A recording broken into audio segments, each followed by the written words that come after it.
bad.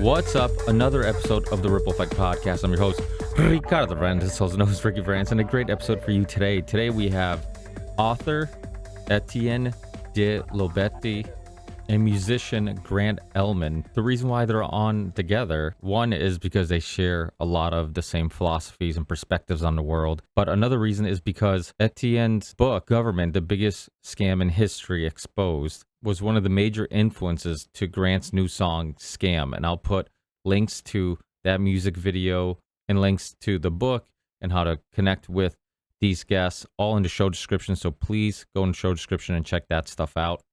I'll try to get through this intro quick, but there's a lot of stuff I want to talk to you guys about.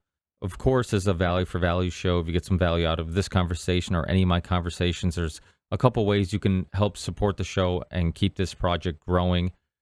I have a Patreon page if you want to support me on there. And if you do, once a month, I do a Patreon podcast with my Patreon supporters.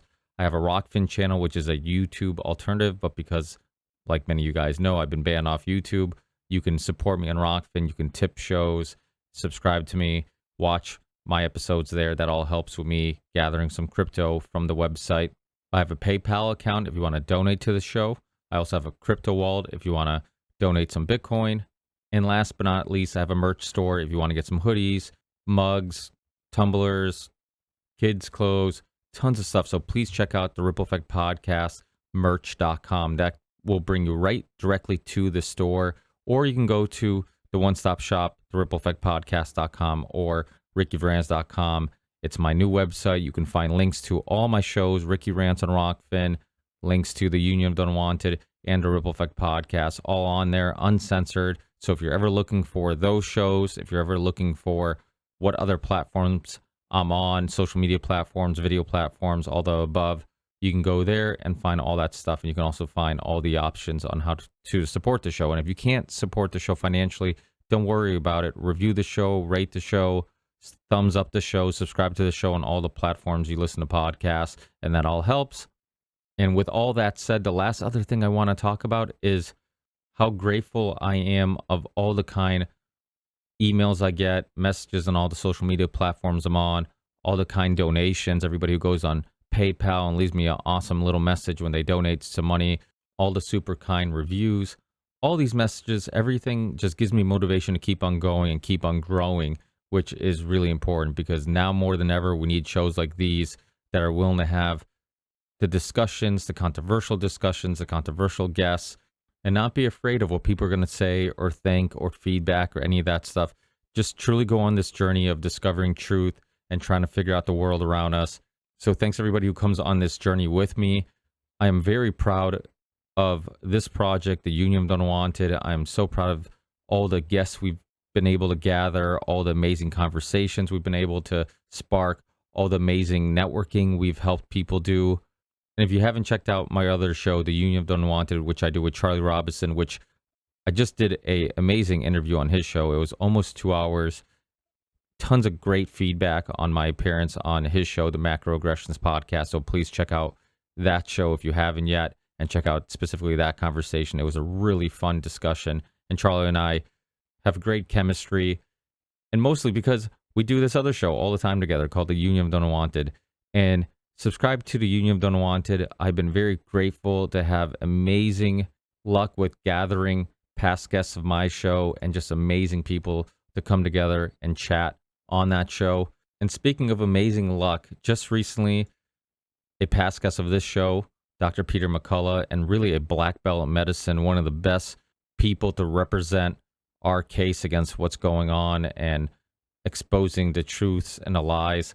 Dr. Peter McCullough was on the Joe Rogan podcast. It was released on Monday, and we live stream the Union of the Unwanted every other Monday at 7 p.m. Eastern Time on Rockfin. And he told me a while ago that he might be able to swing by for a little bit. Honestly, I didn't know that JRE, Joe Rogan Experience, was going to drop that specific episode on that exact Monday. And I really assumed that with all the extra attention and how busy he is constantly, that he was going to, I don't think he would blow me off, but I just think he would get so busy that he would just apologize and not be able to make it, which is completely understandable. But it shows how great of a guy Dr. Peter McCullough is and how much he cares about getting his message and this information out there, because he ended up appearing on the Union of the Unwanted for about 30 or 40 minutes, something like that, and shared some information on the same day that the JRE episode dropped. So that was a huge privilege, and I'm just so grateful to make these friends throughout this journey, and also grateful that they can see that I really care about just getting this information out there, and they're willing to support me because of that. That's it, guys. Enjoy the show, and I'll talk to you in the next one. Peace. By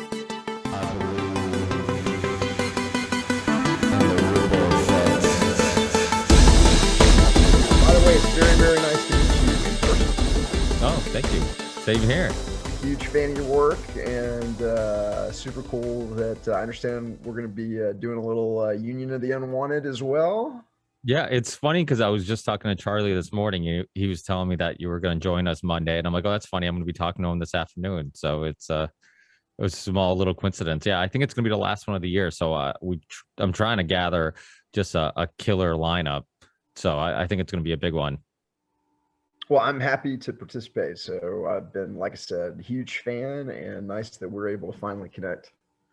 Thank you. I appreciate that. Yeah. I mean, I know we have some mutual friends because like you said, you've been on Charlie's show, and then also I believe you've been on Truthzilla, and I'm trying to think where else I might have heard you, right? You've been on Truthzilla, right? I've been on the Corbett Report. I've been on the Propaganda Report a number of times. I've been on trying to think of who the other, I know I'm on the other Union of the Unwanted hosts, but I can't, I'm fading out on who everybody is. So have you been on Sam's show? Sam show? Sam show, yeah, numerous times, numerous of his shows too. Oh, nice. I've been on the spiritual one as well. And oh, yeah. Everything but cash daddies. But some of your background, I mean, you might be able to contribute to that one too. I could probably. Can you hear us yet, or? Yeah, we're all good. Awesome. Yeah, nice to meet you, Ricky. Hey, thanks for being with me, and thanks for being. Yeah, no problem. We're glad to be here. So I guess we'll jump right into it. For people who are listening who might have not heard you on any of the 100 podcasts we just mentioned that you might have been on, chances are people are probably familiar with some of your work. But if they're not, can you guys give a little bit of your background, a little bit of an origin story, just some description, and go as far back as you'd like, whatever you think is interesting or relevant. So I guess I could kick it off. I am Etienne de la Boetie².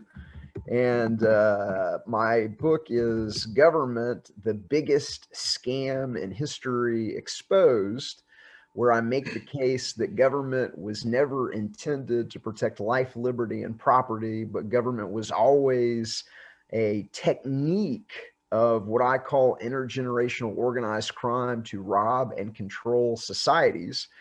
You can never have a legitimate government, whether it's a monarchy or whether it's a democracy or a constitutional republicanism or communism, whatever it is. All of these governments are illegitimate because it's impossible to delegate rights that you don't have yourself. It is impossible to be bound by a social contract that you did not sign. And if it's wrong that Grant and myself vote that Ricky has to give us all of his money because there's two of us and one of Ricky, well, it doesn't matter if there's 3 of us or 10 of us or 250 million, no magical additional person can make something that's inherently immoral and illogical, moral and logical just because the mob wants to, lynch black folks or rob Peter to pay Paul. And so government has been the biggest scam in history by far. And they get away with it. The subtitle of the book is How Intergenerational Organized Crime Runs the Government, the Media, and Academia. And they get away with it because they're controlling the information that human beings receive through originally the mandatory government school. We're going to put you into this mandatory school where we're going to teach you and indoctrinate you that it's legitimate that we get to rule you before, kids are old enough to really evaluate the morality and the logic of that claim. And so then that system is reinforced by a monopolization of the media. So it's the government and the media working together to sell the population on the legitimacy of the system in the first place. And so on the old school media side, there's about 6 companies running hundreds and hundreds of subsidiaries to give everybody the illusion that there's all these different information sources in society. But these 6 companies are operating as a cartel to control the information the population receives, whether it's to sell them on the COVID or on 9/11 or, on just the legitimacy of government in general. And then on the new media side, there's about 2 to 3 dozen what I like to call DARPA front companies. DARPA are the folks that invented the internet, and they had dozens and dozens and dozens of institutions on the internet in 1974. They had the internet way before we had the internet, and by the time they released it to the public, they'd already figured out, which companies, which technologies that they needed to, over-invest in and give patent protection to be able to widely control perception algorithmically. And these companies are Google, YouTube, Wikipedia, Meetup, Discuss, Amazon, Netflix, Snopes, kind of the Twitter, Facebook, the list goes on. But those 2 to 3 dozen companies, that I just, mentioned, it's not hypothetical that those companies are censoring information on the internet. They have all been caught censoring information on the internet or fact checking it or shadow banning alternative voices. And so anyway, what I do in the book, Government, the Biggest Scam in History, is I created a picture book that's designed to take your friends, your family, your relatives from 0 to 60 in the shortest amount of time possible. And the book is really designed to wake people up, scientifically designed to wake people up. Most people are visual learners. And, the example I just gave about the 6 monopoly media companies running hundreds of subsidiaries, your friends or family may or may not believe you if you tell them that.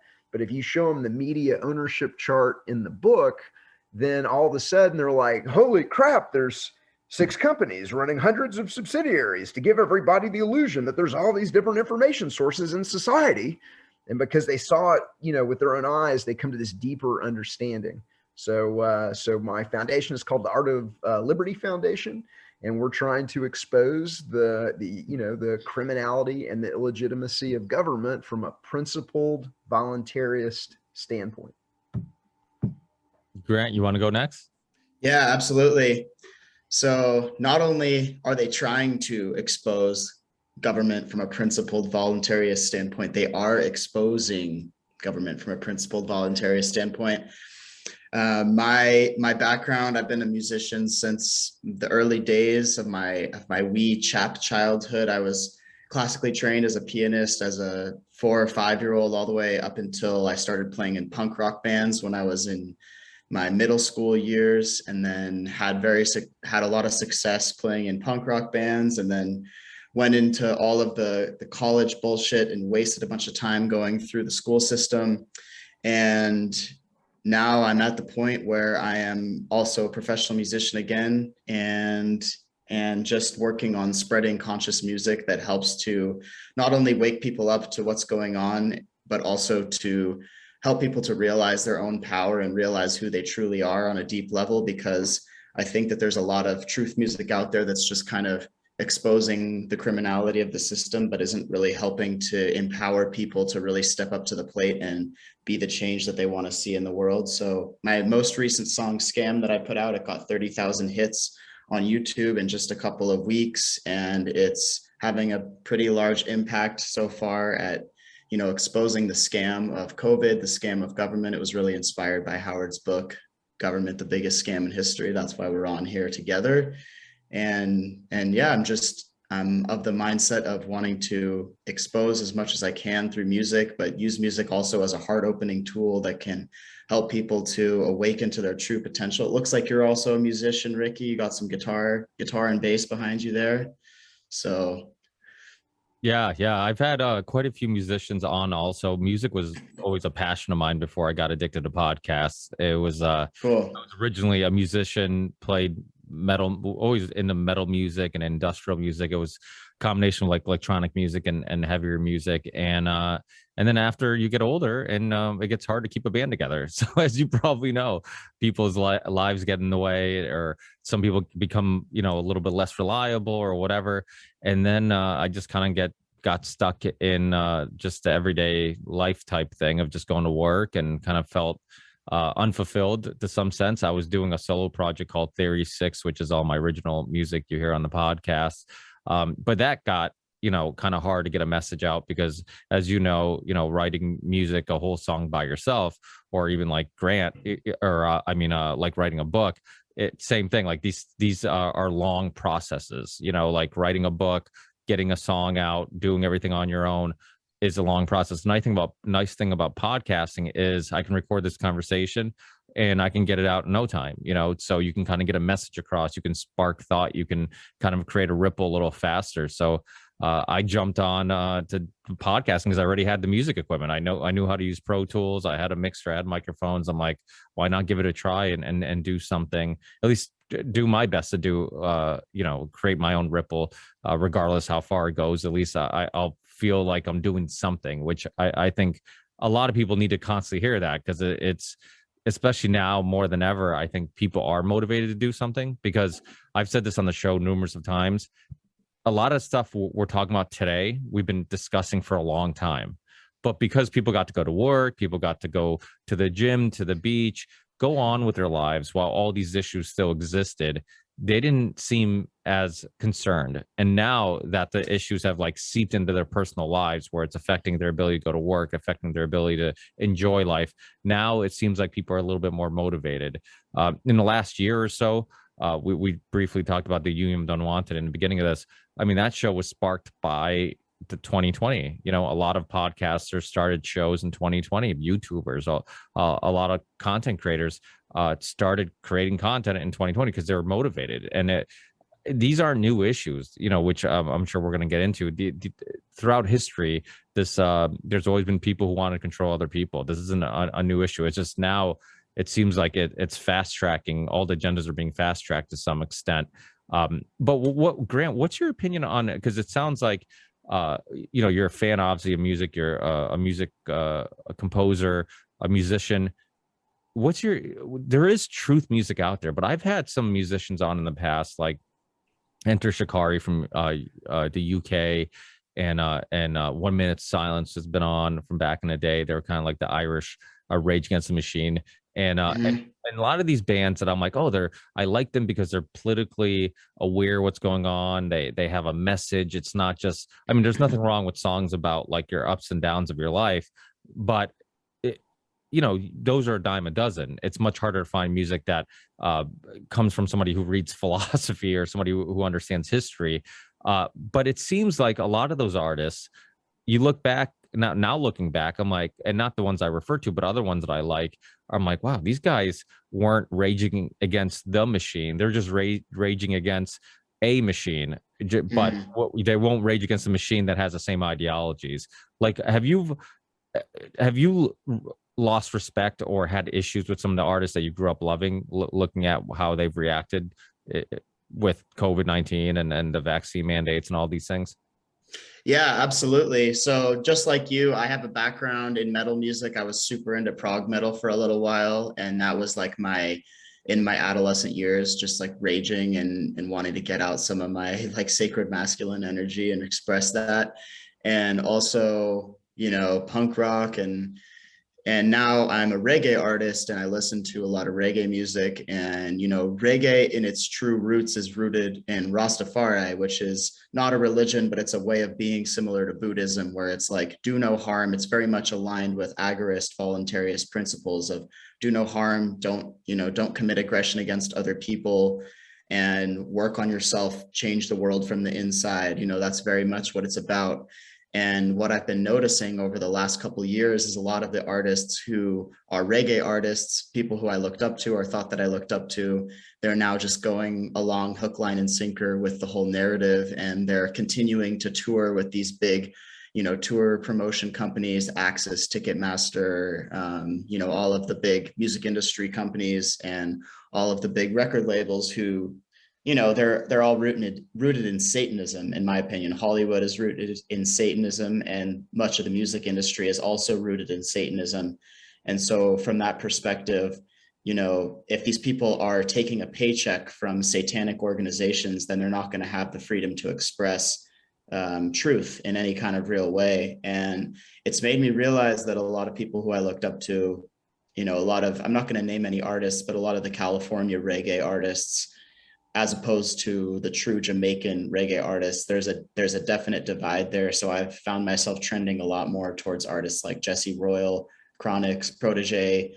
I see those guys as being like the true spiritual gangsters, the people who are talking about centering ourselves in our hearts and doing no harm, but they're also, you know, prepared to defend themselves with fully automatic weapons if that's what it came to. Because, you know, in Jamaica, there's a lot more of an overt totalitarian control of the government, where the government is using violence against people every day, and it's a lot more overt violence, as opposed to like the covert violence of being robbed and extorted by a cop on the side of a highway when they ask for your ID, if you know what I'm saying. So kind of a long-winded answer, but I would definitely agree that, yeah, this is definitely separating the real artists from the bought and paid for artists. And for myself personally, I'm not really concerned about making a ton of money off of my work. I have another passive income business that makes me money. So at this point, I'm just concerned with getting the truth out there and having the most authentic message possible. And I'm not going to sell out to any big record company or anything like that. I'm just going to continue to make music from my heart and not music for the charts, as Protege says. So yeah, that's my answer to that question. So similar to musicians that disappointed me, and we'll bring it back to the book a little bit. There's also some libertarians that disappointed me. Did you notice that there were some libertarians that I'm like, wait, like just because there's a virus, it doesn't mean that like all your beliefs about government overreach or them not telling you what to do or when to do it, like all those things that you hold sacred went out the window, because that was the technique. I mean, that was kind of what they did. I've heard you talk about I don't know if it was with maybe Charlie, where you talked about the OKC bombing, and you see the same thing over and over again with all these events, 9/11, OKC bombing. You take advantage of people that are emotional, people who aren't thinking logically, and they're just they have an emotional response. They're like, I'm afraid, do whatever it takes to make this you know, this feeling go away. So if that means I have to give up some freedoms, if that means you know, then I'm okay with that. And I feel like some libertarians, similar to musicians, disappointed me that they didn't speak out quicker. Did you see that? You know, I saw a little of it, but you know, that dynamic that you just described, that Hegelian dialectic, you know, problem, reaction, solution, where the government creates the problem and then manages the reaction to bring the population to their predetermined solution. You know, that dynamic is just such a historical constant for all of these, you know, engineered events. And obviously anybody that's paying attention knows that this is, you know, an engineered event. And so, you know, one of the things that we did last year in the beginning of it in May was, I think that we had one of the first, did a multi-investigator investigation of, you know, who was behind the COVID. And in May of 2020, we'd already found evidence of disaster capitalism. We'd found evidence of foreknowledge. We'd found evidence of, who was making money and how they were making money it. And so we knew that that dynamic was going on in May of 2020. We knew that we went into the hospitals in California, in the epicenter of COVID in California. We found on video, finding empty tents, empty waiting rooms, the hospital employees speculating the whole thing was a hoax.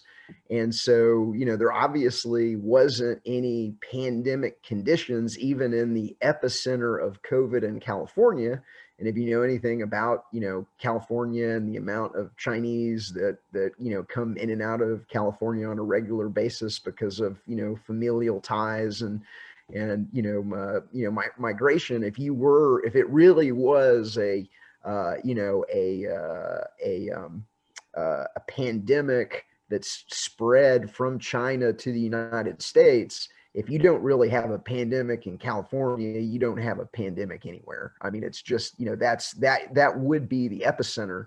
And so I can't describe to you how enlightening it was to go into the epicenter of COVID in California and find just a complete nothing burger. Went through the testing process, talked to the guy doing the testing. The only person in there, he fesses up no more death or disease than the usual and customary seasonal, influenzas and elderly deaths. They're not testing that many people. And, some of the hospital employees were openly speculating the whole thing was a hoax. I can't believe that this thing has gone on as long as it has.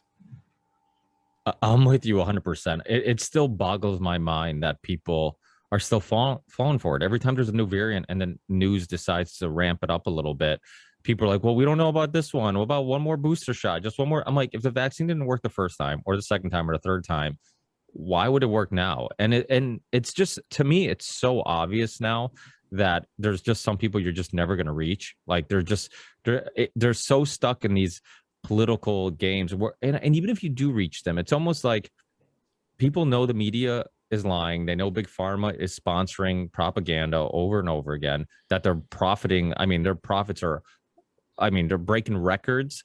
They're making tons of money. And all they have to do is say like, yeah, there's some studies that show that another booster shot helps. And all of a sudden, their quarterly gains goes up, they can, so why wouldn't they do it? I mean, what drives me nuts is that this issue is something that people on the left and people on the right could come together, because this is not just a government overreach issue. It's obviously a corruption issue in regards to big pharma and the propaganda they're pushing. I mean, they're working hand in hand together. That it's not either or. It's they're both to blame for this. And to me, it's like, why couldn't that be an issue that we could come together for? Because the left historically, has always been anti-corporations. And yet now all of a sudden they think big pharma are the most moral of corporations. It's like Pfizer, who's been sued 1 billion times. Felon, convicted felon, multi repeat offender, recidivism felon. And immune to any liability for any harm they cause anyone. Completely 100% qualified immunity from any harm they cause anyone. But oh yeah, they're the most moral institution on the face of the planet now because there's this emergency. Ricky, to go back to your question about whether or not there's been voluntarists or people in the libertarian or the freedom movement who went along with this, I definitely would agree with you. I felt like I was very disappointed with how many people I saw not picking up on the fact that this was a scam from the very early days, like February, March of 2020. When this whole thing started to come out of the woodwork, I instantly knew this was a scam right away. And I know Howard did as well. And I'm sure you picked up on it as well. But what I found to be frustrating is that even now, whatever we are, 18 months, 2 years into this whole fraud, there's still people giving any credibility to the fact that there's even a virus. There's still people giving any credibility to the fact that PCR is even a viable method of testing anyone for a said virus. They've never even isolated the virus. They've never even followed any of Koch's postulates. to see if this virus is actually causing the symptoms that they claim that it's causing. And finally, the test that they claim to be testing people positive for is also reporting mostly false positives because it's a PCR test. They're using a 45 to 50 cycle threshold. And so the whole thing is based on completely fraudulent science. And then you have people in the liberty movement who are still giving any credence to government or giving any credence to this being real in the first place. And it's like, I don't discount that anybody is getting sick. I've gotten sick with whatever 2 weeks and lost my taste and smell. And I know plenty of people who have. Howard just got sick, lost his taste and smell, got totally knocked out. I'm not discounting that people are getting sick, but the fact that people are still giving any credence to the legitimacy of a virus is absolutely unbelievable. And that's what I was really calling out in my song. And I think that that's what we have to keep hammering home on is the fraudulent nature at the base of this whole thing. It's a fraud from the very beginning. And in addition to that, we have to remind ourselves that the government never had any rights to commit any of the acts of aggression that they're committing against the people right now. And we need to stand under what is right under natural law. We need to do the right thing and not be, anybody who is working at a government job, working for police, working for the military, they need to be asking themselves right now, am I causing harm to sentient beings? Because most of these people are simply following orders, and we're literally just evolving back into totalitarian dictatorship all over the world because of people's unwillingness to, one, look at the facts and look at the fraud, the underlying scientific fraud, and two, for them to look at their own behavior and how it's contributing to the enslavement of this whole planet. So. Well, I think it proves how many people, we call it Big Brother because I think some people actually like Big Brother. Like people feel like I need somebody to look after me because I can't do it on my own, or I need somebody to give me the information because I can't trust my own research. And we put these people on this pedestal like they're all knowing and super intelligent. I mean, if you ever met, yeah, exactly. Why do you think that is? Because they're, because this is where they're at from the time that they're basically coming out of the cradle. So of course they need someone to tell them what to do. Well, right? It's funny. So I've talked about that a little bit. One thing I know I've heard you say this quote before. Democracy is two wolves and a sheep deciding what's for dinner. I actually remember hearing Oliver Stone say that years ago in an interview, and I'm like, I love that quote because even things like democracy that we repeat over and over again. And this goes back to like, the science. I mean, there's so many things like, vaccines are safe and effective. Like there's things that are just repeated. The Joseph Goebbels type philosophy where like you say a lie enough times, people just accept it and they believe it's true.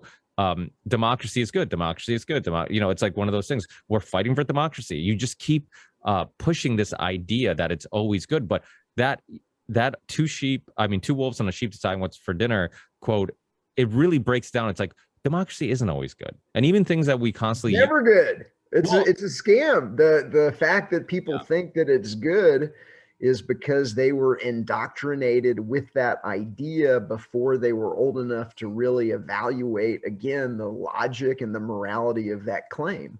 I don't think that if the government taught quote unquote democracy to adults, that adults would fall for it. Like, I think that, it's only because the government gets them when they're young and indoctrinates them with things that are feel goody and kind of sound good, but without ever, opening that up in a school classroom to, let's kick it around. Like, it's just something that's given to the population without any discussion, debate, or evaluation of the morality or the logic of the claim. 51 thinking they own the 49. That's mob rule. Dialectics to distract, deceive, and divide. It's not cool. Larkin Rose always talks about how, democracy is just another flavor of authoritarianism. If you have, you have communism, there's all these different flavors of authoritarianism, and democracy is simply just a euphemism for authoritarianism, because at the end of the day, it's just the 51 owning the 49. It's the 51 using violence to impose their will on the 49. That never has been right. It never will be right. The only thing that's truly right is for each individual to make their own decisions and be sovereign in their own actions, as long as they're not causing harm to other people. And the But whole it's even idea of worse. democracy being 50. Yeah, it's even Go worse ahead. because it's not even the 51, voting in the, to take control of the 49. It's a very small group of people that are using government to rob and control people. And one of the issues with either democracy or constitutional republicanism is that these elections are easily rigged and easily controlled by moneyed interests. And so I think that, I trace, the government going back, democracy going back to, the end of monarchy. And I think at the end of monarchy, they had cultural anthropologists and futurists, and they were trying to figure out how to, give them, to keep themselves in power. And I think that they've realized very, very quickly this democracy is the way to go. We'll make it look like everybody has a say, but we're going to easily control the outcome of the elections because we've got a disparity of, campaign funds. We're controlling the media. We're willing to lie, cheat, and steal. We're willing to use blackmail. We're willing to use political assassination. So we never, ever have to worry about the people getting control of this system because we're going to put it in and we're going to control the outcome through all of the mechanisms that I just described. So it's not even the 51, voting to rob the 49. It's just this little bitty group on top that is using government to rob and control everybody else to make it look like these policies are supported by the majority of people, even if they don't. And if you go back to 2008, when they had the TARP and the TALF and the bailout, the quote unquote bailout, you had American congressmen and senators that were releasing the amount of people that were for the bailouts, handing private banks, private companies billions and billions and billions. It turned into trillions of dollars. And it was the congressional critters that were releasing the amount, the amount of calls that were coming into their office. It was 90+% of the population was 100% against the bailout. 90+%, and they did it anyway. Mm-hmm. So it's just fake. It's not, you don't Yeah. even, it is 100% fake. You don't even get what you want. Even Totally. if the population is almost 100% aligned, they're going to do whatever the hell they want to do. And it's a fake. We're not even a real democracy. We're a fake democracy. That would be bad enough, but a real democracy would be horrible. But a fake democracy is even worse. Yeah. No, I couldn't agree more. It's even by their own definition, even if it was a perfect democracy, the way they defined it, it's still totally immoral. But the truth of the matter is it's far worse than what a true democracy actually appears to be on the surface. And that's why I was saying it's just different flavors of authoritarianism. It's just different flavors of communism or fascism. How many people do we think 51% of this country voted for their own freedoms to be taken away in the ways that they've been taken away over the last couple of years? Like, really, do we think 51% of the population would have voted for themselves to be locked up on house arrest for the last 2 years, essentially, and to be forcibly injected and all this stuff? Absolutely not. It's just that people, because that they grow up in this kind of an indoctrination camp, it's so difficult for them to look past the ideas of democracy the way that they think of it. So, yeah. Yeah. Is there a positive, optimistic way we could look at all this in regards to a lot of ideas that were fringe, like homeschooling, and a lot of even things like Bill Gates and Soros? I mean, these were all like, oh, conspiracy theories talk about these guys, but they're just good people. And they're just connecting these crazy dots. Now people are openly saying, like, hey, look how much influence they have. Look how much money goes into the media. Look how much money goes into certain politicians. Well, it's almost like all the conspiracies that seem too crazy to be true, things have gotten so crazy that those conspiracies are the only thing that would explain what the hell is going on, because nothing else could explain just the madness in regards to like some of the stuff that they're pushing on kids in school, how much they suppress everything, like, any treatment whatsoever that could be beneficial, that isn't the vaccine. Like, all that stuff gets demonized. You can't even talk about it. What also boggles my mind is how many people don't see that Big Pharma didn't just get their power now. Like, people act like, oh, look at Big Pharma. They're suppressing any information that makes the vaccine look bad. They're demonizing and character assassination on anybody who even speaks out about of adverse reaction, like Eric Clapton. It's like, he's not anti-vaccine. He got the vaccine, and now they're calling him anti-vaxxer. Same thing with Jimmy Dore, even though they got the vaccine and were willing to speak up about their adverse reactions, which I give them a lot of credit for, because what's happening is the backlash is creating self-censorship. People will not talk about things because they feel like the mob's going to just jump on them and label them a certain thing. And it's like, this isn't new. I mean, the medical freedom movement has seen this for a long time, where, trying to get rid of religious exemptions for kids in schools. I mean, there's tons of that's been going on forever, and all the stuff. But it's on an optimistic, I guess, looking at this optimistically, the good thing is people are now finally questioning how effective and safe vaccines are. People are finally questioning the motives of people like Bill Gates and Soros. People are finally questioning if there's any good politicians, because how can all these politicians go along with this shit and not be pushing back? I mean, there are some people like, Rand Paul and others that have pushed back, and thank God that they do exist, because that's saying that you'd always hear in the libertarian crowds, like, oh, the government has a monopoly on violence. The government has been, they're like, yeah, but if I don't do anything wrong, who gives a shit, right? Like, I don't, they're not, they haven't, it's not, they're not coming to, it's like, now it's like, no, man, there's people who are being arrested. I just heard from the Grimerica podcast. One of their hosts just got in trouble recently. I think he got arrested for violating his quarantine rules in Canada.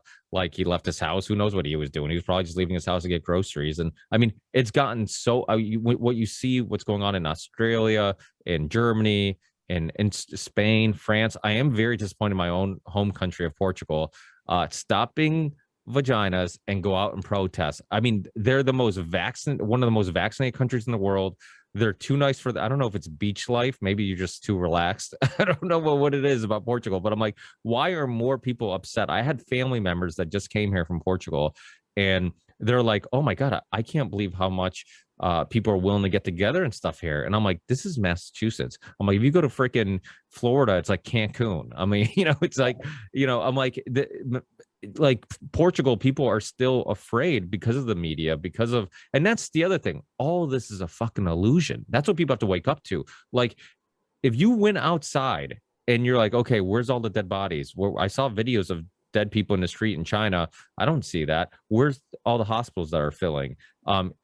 Like, literally what they were painting, the picture they were painting on TV, on mainstream media, and then what was going on in your everyday life was drastically different. And yet people still have this sense of, I must believe them because they are the experts. I must believe them because they are the news. It's like, how do you snap them out of it? My running joke is, I don't understand why anybody believes anything the government or the media tells them about anything.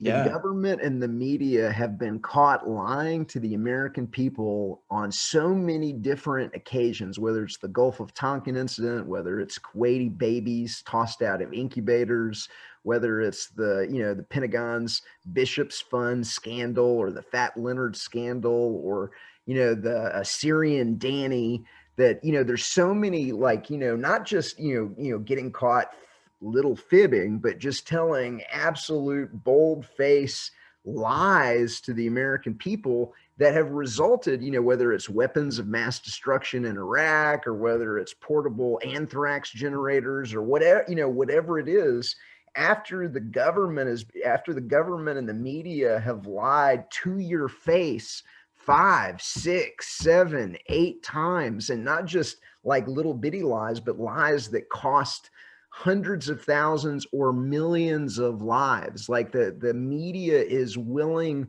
to lie the country into war, even if millions of people die. You're like, I don't understand, again, I don't understand why anybody believes anything the government or the media tells them about anything.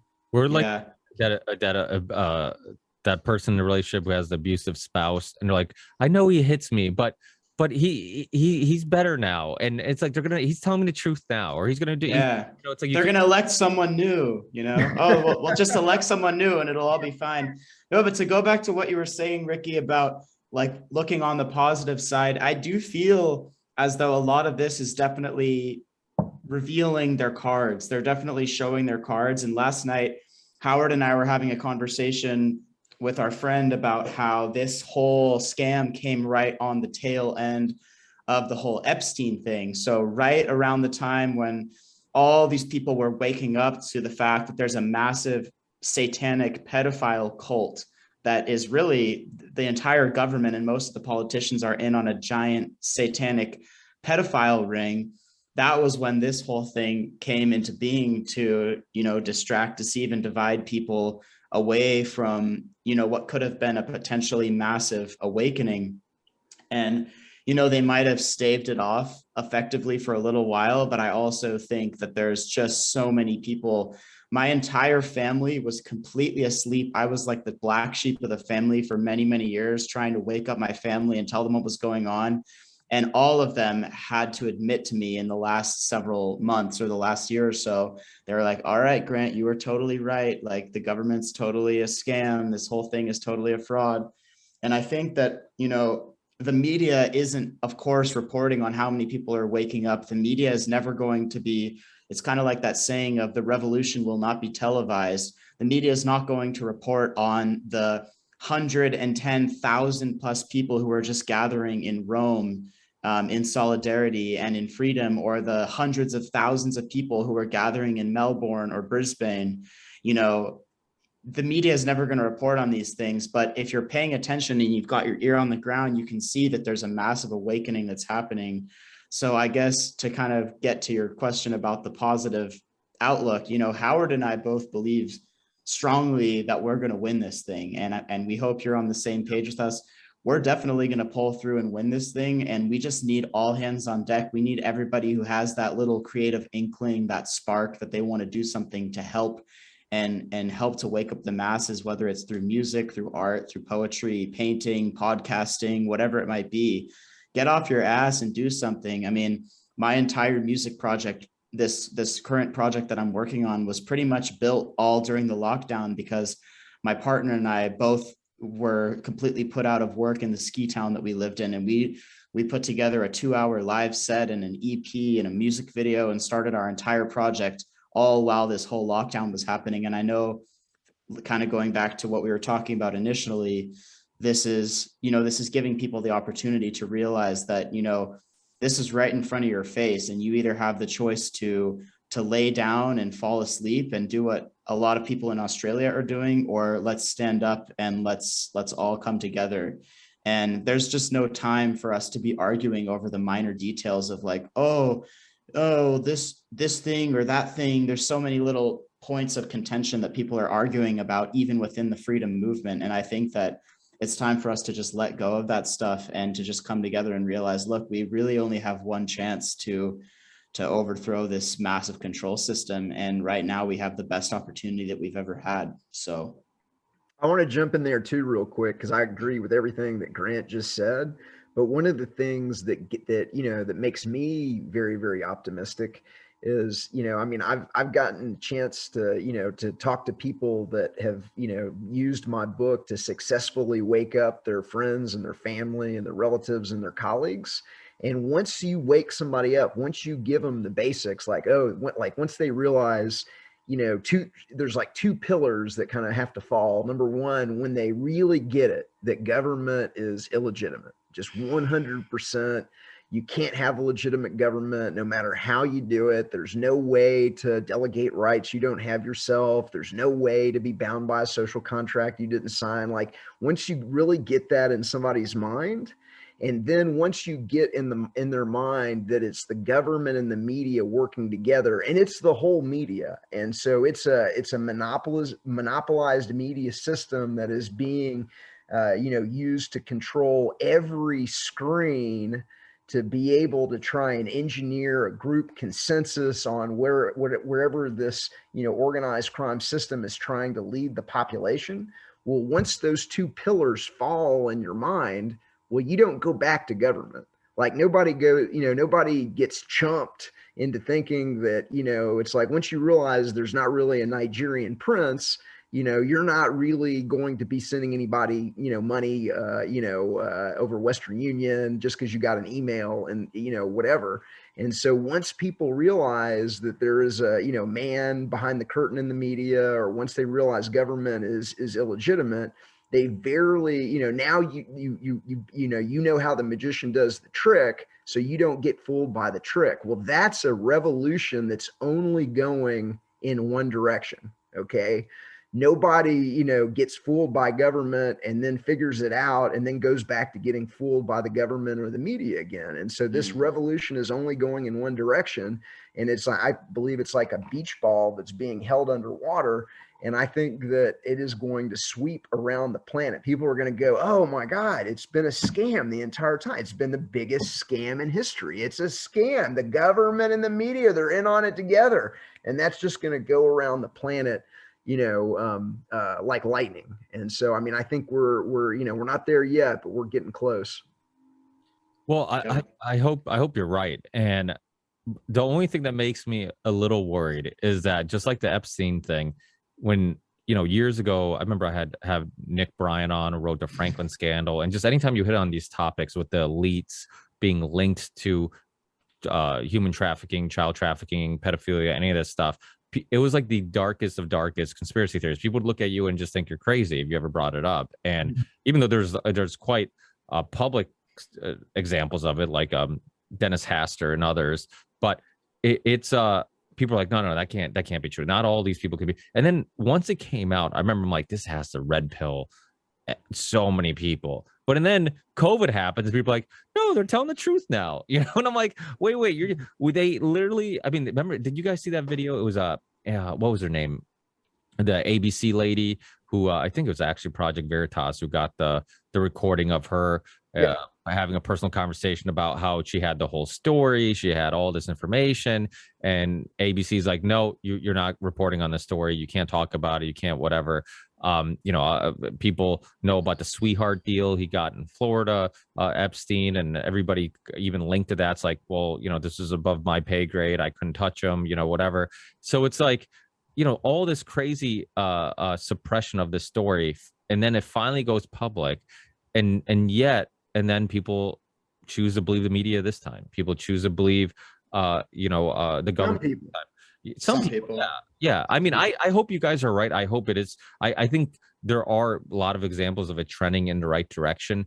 I think a lot of it does have to do with the fact that now it's affecting people's ability to, it's really personally gotten into their lives. It's affecting their ability to bring their kids to school. It's affecting whatever, like all the aspects of life that it's affecting. And I hope it keeps people motivated, because I did see also when things started opening up and people got their lives back, it's almost like people are like, oh yeah, that fight that I was fighting for, like I got what I wanted. Like, now that's on you guys in the alternative media, you take care of it. I'm going back to going out to eat with my wife and doing whatever. So it's like, I hope people realize that this is something that we constantly have to keep an eye out on. This is something that's not going away. Like you said, as long as there's like, we live in an illusion of like government is the alternative to a monarchy or a dictatorship. It's like, no. We have a monarchy or a dictatorship, but we have the illusion that government isn't a monarchy or dictator. I'm like, it literally is the same thing. There's no difference between us and the UK, where they openly call people kings and queens. The only difference is that we who said it? Was it Dan Carlin who said if voting mattered, they wouldn't let us do it. Maybe it was Yeah. Mark Twain. Maybe, yeah, well, it's always one of the two, but it's true. Like it doesn't matter. And when I almost feel like participating in the system is almost giving it some credit, right? Like people are like, oh, you don't vote? I'm like, no. I'm like, why would I? I'm like, it doesn't matter who gets in power. It's you're always going to have the same issues. Things don't really change. And Voting is for chumps. It really is. I mean, voting is for chumps. It's for people that do not understand the big game. Yeah, if you're voting, you're giving credibility to something that deserves zero credibility. And not only are you doing that, but you're literally voting to rob your neighbors.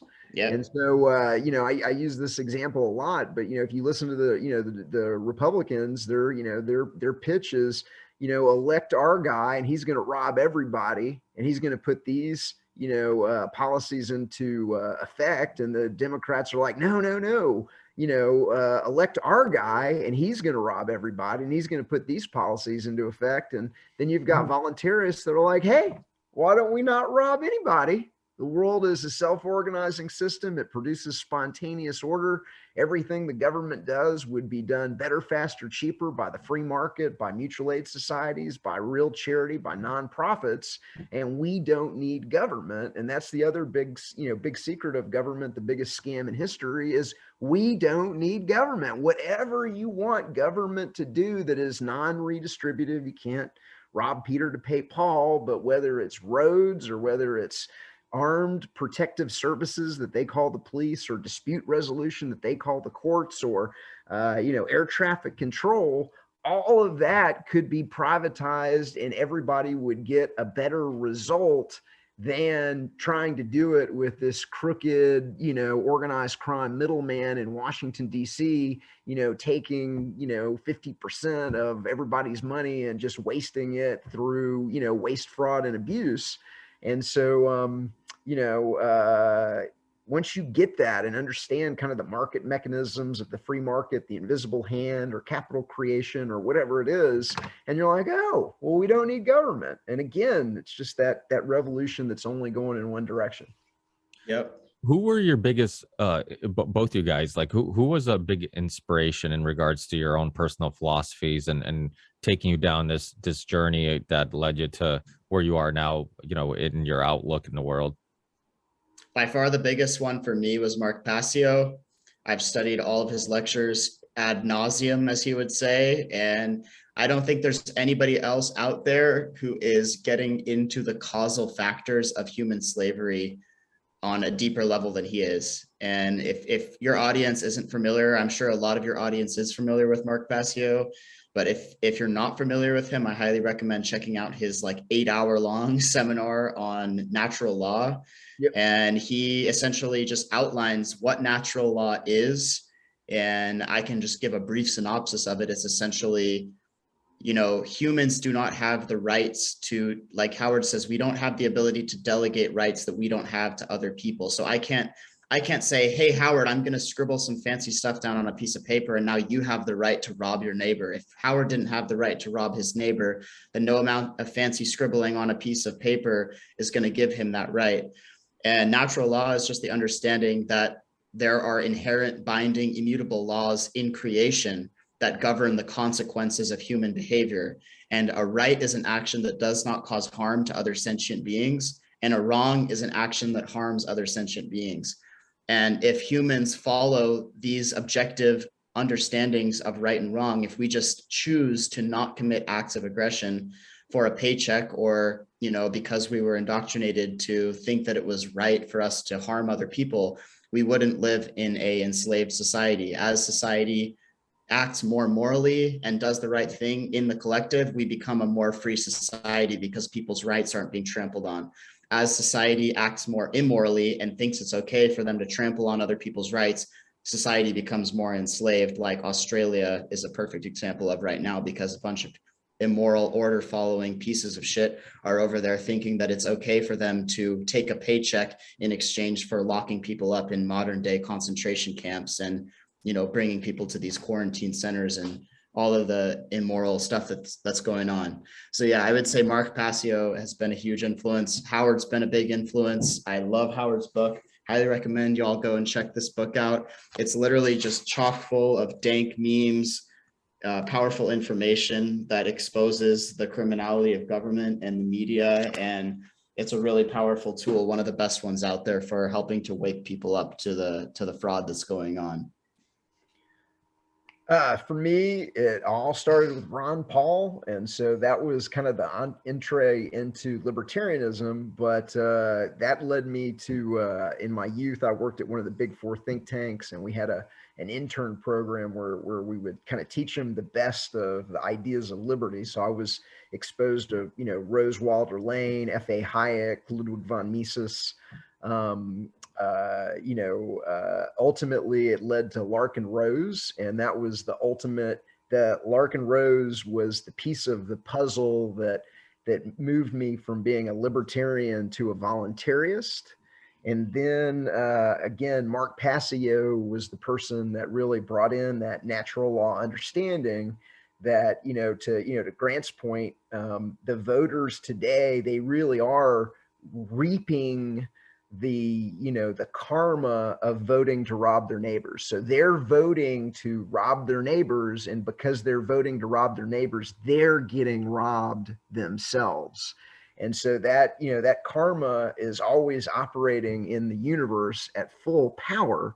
And until you understand that you can't be out there advocating to rob your neighbors, you can't be voting violence on other people, you're going to receive the negative karma of doing that. And so once you realize how karma works, once you realize natural law, then you quit voting to rob your neighbors. You realize that you are either self-ownership, and that you have to abide by the non-aggression principle. And if we can educate people in those directions, then I think everything is going to ultimately sort itself out in the end. But the first realization is that you can't be voting to rob your neighbors. Yeah, you can't be doing immoral things on their. Yeah, I would also agree. I forgot to mention Larkin Rose, but Most Dangerous Superstition is, I would say, one of the Bibles of voluntarism, and I think everybody should read that. Everybody should check out Mark Passio's work, because ultimately what we're seeing unfold right now is just it's not necessarily the problem itself, all of the media control and the mind control and the deception and the propaganda. It's not the actual problem. The problem itself is people doing immoral things and not understanding the objective nature of morality and the objective differences between what is right and what is wrong. And if people just understood that, the whole world, as Max Egan said, if people just stepped into their moral compass, we could change the whole world in a day. So yeah, I think that's really what it comes down to. We have to get back to the really core principles and understand that we can stand on a foundation of strong principles, and that our behaviors will influence all of society for the better, instead of being like, oh, let's just vote someone new in and then they can rob someone else, and then we'll just keep this tyrannical system going forever. We got to get back to the core principles. Well, one thing I've said before, and I think a lot about, is the amount of people's freedoms and liberties that they were willing to give away for something that had a 99% survival rate. Now, imagine if it was like 98% or 97%. Like, what do you like? I don't understand. What would be the next steps? How much further would you have to take it, or how much quicker would you have to get to where we are now? And how willing would people be to do those things? Because for some, and this is where I hear Tim Pool, sometimes people talk about the science and the science, this, science, that, and he makes a good point where he's like, forget all that. He's like, we shouldn't be locking people down. We shouldn't be doing any of this. Like, regardless, because there's always going to be science and then counter science and a study that proves this and another study proves that. Like, I like that the perspectives you guys are bringing, where it's like, okay, let's forget about all that. Regardless if there is a deadly virus out there or whatever, the government or the media, their job is to inform us of it, and then we decide how we want to, the risks we want to take. Because just leaving the house is a risk. They shouldn't be choosing for us which risks we are able to take or not take. We don't stop people from bungee jumping or skydiving or any of these risks. Driving cars has a way higher risk of dying than COVID. Yeah. And to your point of like, if it had been 98 or 97, to be honest with you, I don't think it would have made a difference. And the reason I think that is because what it comes down to is people's belief in authority that allowed them to fall for this. It doesn't have anything to do with the facts. It doesn't have anything to do with real statistics, because people don't look at the statistics. People don't look at the facts. All they do is blindly believe in authority or not. And that's why Howard and I are encouraging people to stop believing in authority and stop buying into authority, because otherwise, you can throw facts and figures and statistics and real science at people all day long, and they're just going to ignore it because they're using the appeal to authority logical fallacy, and they're just believing what the authority tells them. We can use your real name, Howard. Well, I'm sorry. My bad. Damn it, I blew it. It happens. I blew his cover. It happens a lot. So obviously Etienne de la Boetie² is a pen name. My real first name is Howard. And so I guess everybody's already figured that out. I do the pen name because I've still got kids, and I'm unfortunately divorced, and I've got kids in the government school system. And so I'm trying to, mitigate the heat that they get for what dad is doing, because I'm essentially exposing that their teachers are participating in an unethically manipulative system where they're indoctrinating these kids into a worldview that produces order followers and taxpayers, and that the government school system essentially produces murderers. And so that's the reason why I use the nom de plume. But my oldest is about to be out of the school system, and so I'll probably come out of my and do everything publicly in the next year here. But my real name is Howard. Sorry about that. Howard and I are kind of friends, so I literally always forget that he has the pen name. I'll try to be conscious of that in future interviews. Well, I have kids too, and that's something that's really scary. Is not just the COVID thing, but I mean the trying to vaccinate 5-year-old, 6-year-old, 7-year-old. I mean anybody. I mean, if you ask me, anybody try to vaccinate anybody is crazy. But to vaccinate kids, which, like Grant said, I mean, they are more likely to die in a car accident than ever die from COVID, and yet it shows the power of fear and the power that authority has over people, because they're recommending it or because they tell you should, people are ignoring all statistics and facts, and they're like, yeah, I can't wait to vaccinate my kids. I'm like, what are you talking about? Like, that should be child abuse. If there's ever a time to put somebody in jail, I'm like, that's when the government should be locking people up. Because if these poor kids, a long-term trauma, I can't stop thinking about this. I mean, if your parents are those parents who are screaming at you every time you touch anything, anytime your mask is under your nose, every time, I mean, or just constantly putting a mask on you, putting sanitizer on you, all this stuff. I mean, you don't think that it's going to have a long-term effects on that child living in a world where they're afraid of everything? And there's a lot of adults who don't know what the hell is going on. You think that those short explanations you've given to your child, they can really grasp what the hell's going on? Like, there's such long-term psychological effects that it's crazy. I mean, I feel so bad, and a lot of it's because of weak-minded parents, I think, that same thing, like they need Big Brother to tell them what to do, and Big Brother's telling me to do this, so I'm going to do it, and now I'm going to freak out on my kids, and it's like, now you're going to make weak little kids, unfortunately, and they're just a product of their environment. I mean, they don't know what's going on. But that aspect of it, I mean, that has to be a motivation, no? Being a parent and like just going through all this and just feeling bad for the children, because now they're being used as pawns in a political game. Well, I'll tell you, the ones that are in the government school system, in the book, I break down the unethically manipulative techniques that are used on kids in the government school system, even before the COVID happened. So this idea that you have to raise your hand and get permission from a government employee to go to the bathroom, or you're using these teachers are using these red, yellow, green troublemaker boards where, anytime a kid talks, his name gets, taken out of the green and then goes into the yellow, and he gets publicly shamed, and they're using, collective punishment. They were using collective. One of the reasons I wrote the book is I got so upset that they were using public shaming and collective punishment and all these, unethically manipulative techniques on my kids right in front of me. Right in front of me. They would do I'd go into my, have lunch with my kids in the school lunchroom, and they would have a little chart on top of the table, and it had a red card, a yellow card, and a green card. And all the kids would be in green. And if one kid talked, they'd flip it to yellow. And if the kid talked again, they'd flip it to red, and they'd punish the entire table. And that, that's called collective punishment. It's illegal under the Geneva Convention. And it really is designed that any kid that, is, the wildest colts make the best stallions. And we're going to ram down and control these kids so that we never have to worry about them, standing up for themselves or whatever. That's unethically manipulative in and of itself. That's cruelty. That, just putting your kid into a government school system is child abuse even before the COVID. Mm-hmm.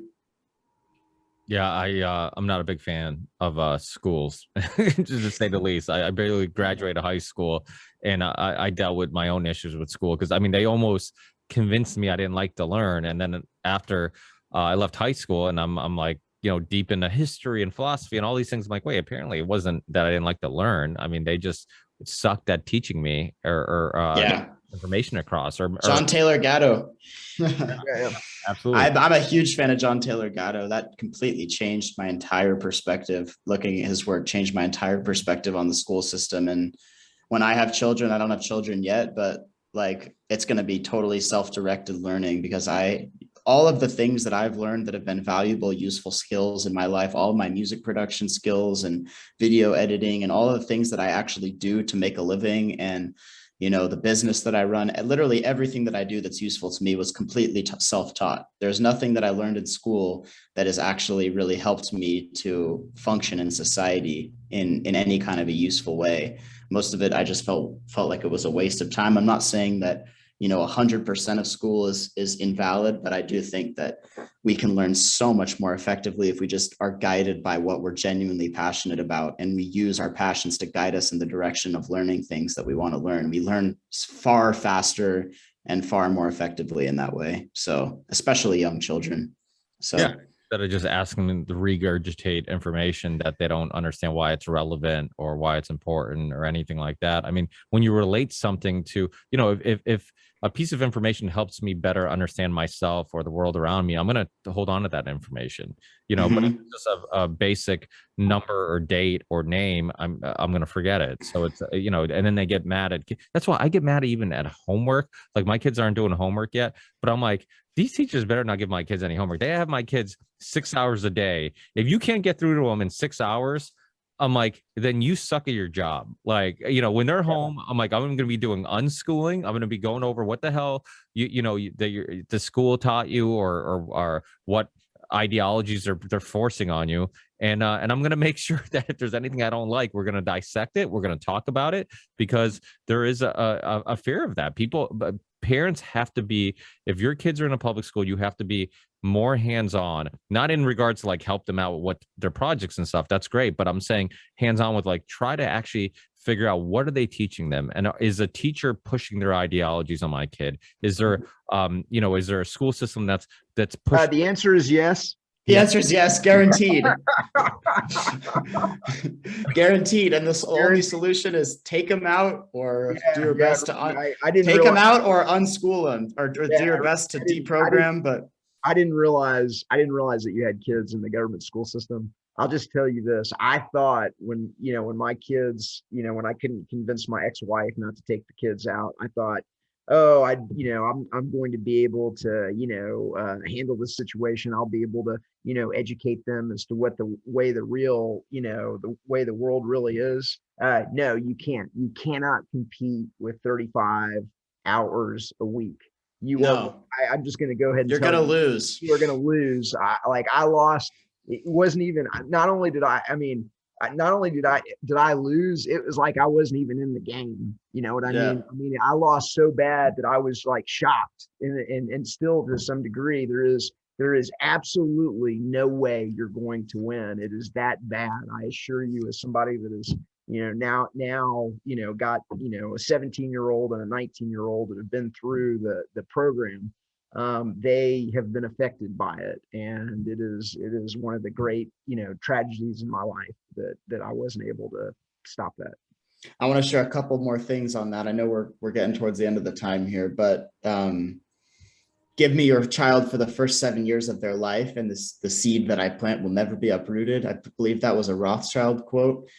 And then also my business partner, David, who I make music with, his, I think, 9-year-old daughter came home from government school a week or two ago, and she cried. She bawled her eyes out when he told her that she wouldn't be getting the vaccine. So she came home from school and she said, when am I getting the vaccine? Because all of her friends at school, that's how they do it. They brainwash them, and then they use mob mentality. Yeah, so all of this little girl's friends are getting vaccinated as like 8-9-year-olds. I don't know what they're in, like second grade or something like that. And she bawled her eyes out when she was told that she wouldn't be getting the vaccine. Yeah. So if that doesn't make you want to take your children out of the government schools, I don't know what will. Well, I believe it. I mean, my kids, my son's 5, my daughter's 5, my son's 6, and they come home and they talk about how one of their friends were really excited that they're going to get COVID tested or some. I'm like, what do you talk? Like they talk about how excited they are to wear a mask. I'm like, these kids are so brainwashed. And luckily I'm knocking on wood that I don't jinx myself, but it's my kids I really didn't want to push any. I didn't want to teach them how to think or what to think. I wanted to teach them how to think. So I didn't really want to push any of my own personal opinions too much on them. I wanted to actually do a really good job of kind of disguising, kind of like your real name, disguising my personal opinions so they can kind of establish their own ideas and what they believe and what they think. But during 2020, it made it impossible, because if I wasn't inputting a little bit of my personal philosophies and opinions into, their worldview, then everybody else would, because every show that they like to watch had some vaccine propaganda. Every YouTube show that they like to watch had vaccine propaganda. Every, if they were watching pro wrestling, it was vaccine sports, vaccine. I'm like, how do I have to I have to even this out, even the playing field. And luckily my kids are, for a very young age, they're actually, I have quite a few videos of them ranting, like having like political rants about like the vaccine and all. And it's funny. I'm like, my wife's like, you never release those ever, and I'm like, it's okay. I'm like, they're just kids. But I try to also explain to them, like, listen, if you're fucking healthy and you eat, and it's been a great way to get my kids to eat their vitamins more consistently. I'm like, and if you eat your vitamins and you get your exercise, I'm like, you'll be fine, and they kind of understand that. They're like, listen, I don't know. I'm like, I tell my kids, look around. Do you know anybody who's healthy getting sick? Do you have any family members or loved ones? It's like, there's nothing to be afraid of. So it, I try to, it's been in a way, I've wanted to detach them from adult stuff, because I'm like, let them be kids, for as long as they can. But you've almost had no choice but to have these discussions with them and hope that they can better understand and have some type of grip on what's going on. Because maybe it's going to be one of those things where, like, this generation of kids are going to be the most politically aware and motivated kids ever, because they lived through some trauma and through some stuff that forced them to be, forced them to kind of understand history. And the other thing too is, like, that really scares me, is how history can be rewritten. And I've said this on the show before, like, if my kids, when they get to my age or whatever, they want to look back at 2020 to 2021, this whole world at this time, and they're like, let me do some research and see what really happened.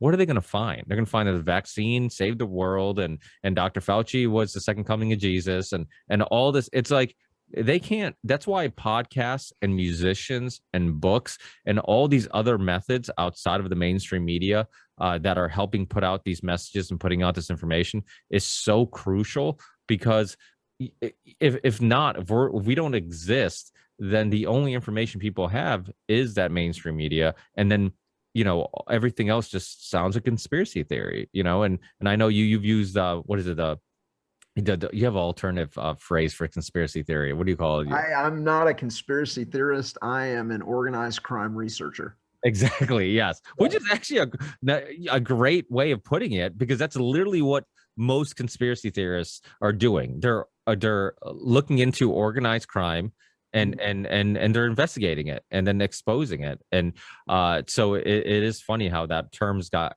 even skepticism, right? Like, I feel like we're the skeptics. Like, how dare the debunkers, people go around just debunking every conspiracy theory, are called skeptics. But go ahead.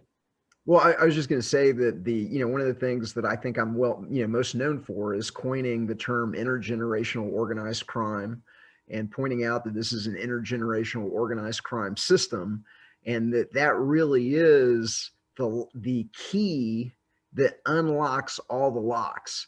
And so that is the master key that makes sense of, oh, that's why the Pentagon is missing trillions of dollars. That's why the Pentagon can't account for billions of dollars of physical cash in Iraq. That explains the $14,000 toilet seats. That explains the Pentagon's Bishops Fund and the Fat Leonard scandal, and the fact that HUD, the Housing and Urban Development, is missing hundreds of billions of dollars. And that's why Social Security is underfunded, because they've been stealing it out the back. And that explains these wars based on lies and manufactured evidence. And that explains the COVID, and that explains 9/11. And it just is like, when you look at it in that lens, that is the lens that makes sense of everything that we're going through.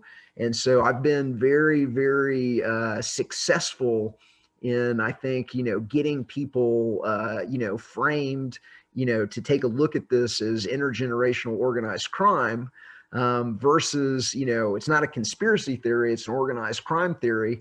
That just absolutely takes all the wind out of the sails of people that would just use the term conspiracy theorist as a throwaway insult against you, and really brings the focus on what the real issue is, because the Department of Justice doesn't have a department of doing something about the deep state.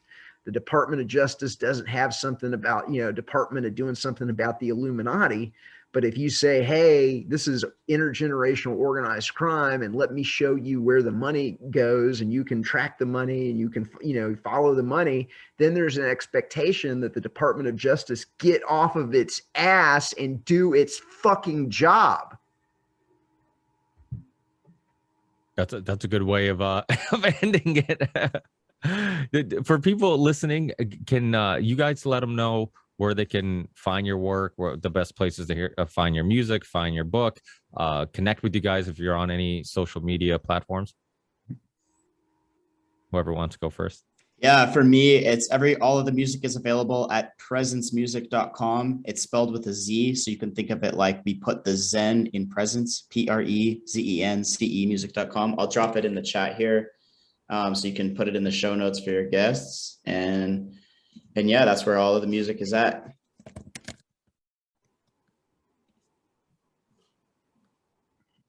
And my work, the book is at government-scam.com. And we're in the process of crowdfunding the 5th edition of Government, the Biggest Scam in History. And you can get the 5th edition at a discount by participating in our Indiegogo. And you can find the Indiegogo by going to artofliberty.org/Indiegogo, artofliberty.org/Indiegogo. And you can get the 4th edition of the book right now at government-scam.com. Awesome. Well, thank you so much, guys, for being with me. I really, really appreciate it. It was a great chat.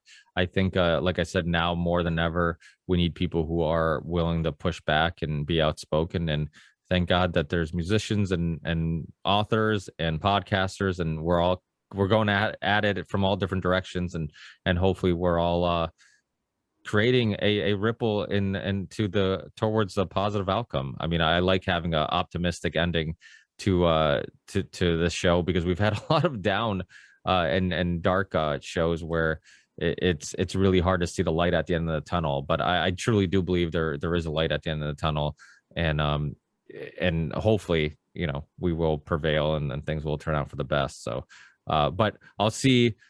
Oh, actually, Grant, if you want to join us Monday, are you familiar with the Union of the Unwanted? I'm not. No. Oh, you got to jump on that train. That's the other show I host with Charlie Robinson, Sam Tripoli, and Midnight Mike. It's like a huge Zoom conference call of things. Oh, awesome. And yeah, I'd love to be there on Monday. Thanks for the invite. Yeah, and thanks for having us on. We really appreciate having the chance to chat with you. So yeah, I'll send you guys the information on the Union of the Unwanted Monday. I'll email you. Send me the links of everything you mentioned. Anything else you might want in the show description, feel free to send to me, and I'll make sure to put there. And we'll keep in touch, guys. I'm sure. Yeah, awesome. Yeah. Thank you so much for what you do, Ricky. Thank you. No, this is easy. You guys do all the hard work. Thanks, guys. Enjoy the rest of your day. All right, you too. Peace.